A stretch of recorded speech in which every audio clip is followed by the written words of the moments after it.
నందికొట్కూరులో ప్రతి ఇంటికి వెళ్లి ప్రజలకు ప్రైవేటీకరణపై వివరిస్తామన్నారు ధారా సుధీర్. ప్రతి గ్రామంలో రచ్చబండ కార్యక్రమం, కోటి సంతకాల సేకరణ నిర్వహిస్తామని తెలిపారు. నందికొట్కూరు వైసీపీ ఇన్ఛార్జ్ రాష్ట్రంలో ప్రభుత్వం మెడికల్ కాలేజీల ప్రైవేటీకరణ ఆపకపోతే తీవ్ర ఆందోళన చేస్తామని హెచ్చరించారు. ప్రైవేటీకరణతో సామాన్య పేద విద్యార్థులకు తీవ్ర నష్టం జరుగుతోందని పేర్కొన్నారు. ప్రభుత్వ మెడికల్ కాలేజీలను ప్రైవేటీకరణ చేసి తెలుగుదేశం పార్టీ నాయకులు జేబులు నింపుకోవడం తప్ప ఎలాంటి ప్రయోజనం లేదని ఆరోపించారు.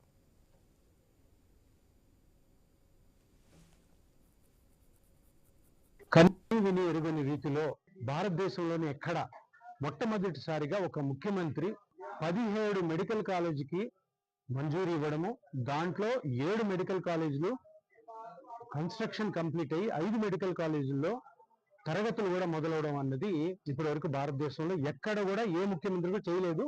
అటువంటి ముందు చూపు ఏ ముఖ్యమంత్రి కూడా రాలేదు. ఎప్పుడైతే 2024లో చంద్రబాబు నాయుడు గారు ముఖ్యమంత్రి అయ్యారో వెంటనే ఒక దుర్బుద్ధితో, ఒక కుటిలమైన మనస్తత్వంతో ఈ 17లోని 12 మెడికల్ కాలేజీలని ప్రైవేటీకరణ చేయాలని ఆయన పూనుకున్నాడు. అది ఎప్పటినుంచో ప్లాన్ చేస్తున్నాడు.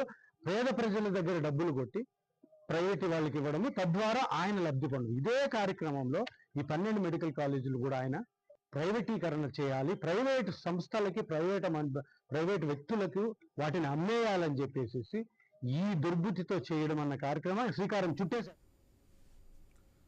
ఇవి బులెటిన్ అప్డేట్స్. Stay tune.